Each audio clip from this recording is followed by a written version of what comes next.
First, the state says it made a mistake when it granted licenses to dozens of cannabis shops that are too close to schools. Tonight, we're hearing from one of those store owners.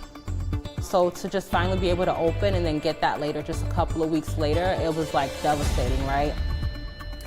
Leaders in Albany are trying to figure out what to do after realizing the state let dozens of cannabis shops open too close to schools.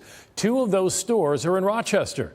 Tonight, we speak with the owners of one of the shops who say they stand to lose everything if they have to close. So it wasn't an easy process. Alesha and Ricardo Chambers have spent the past 3 years working to get their business off the ground. They own Pure Wellness Dispensary, a cannabis shop on West Ridge Road in Rochester. After a long licensing process and sinking nearly $1 million into the venture, they finally opened in early July. 3 weeks later, they got this letter. We were shocked.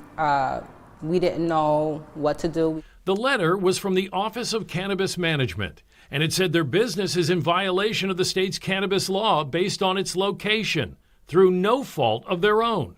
To be honest, I felt kind of defeated because we had just opened, right? And it took us so long because we're independently funded. We did all this on our own. According to the letter, their store is too close to a school.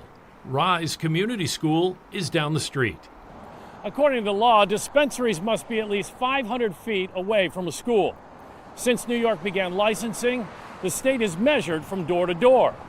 Now OCM admits it should have been measuring from property line to property line. When you went through that process, how far did they say you were from the school? It was about 520, right? 520 feet, yeah. And now they're saying you're closer than that. Now they're saying we're closer. And the Chambers are not alone. 108 retail licensees across the state got the same letter. Additionally, 44 applicants awaiting their licenses are also impacted.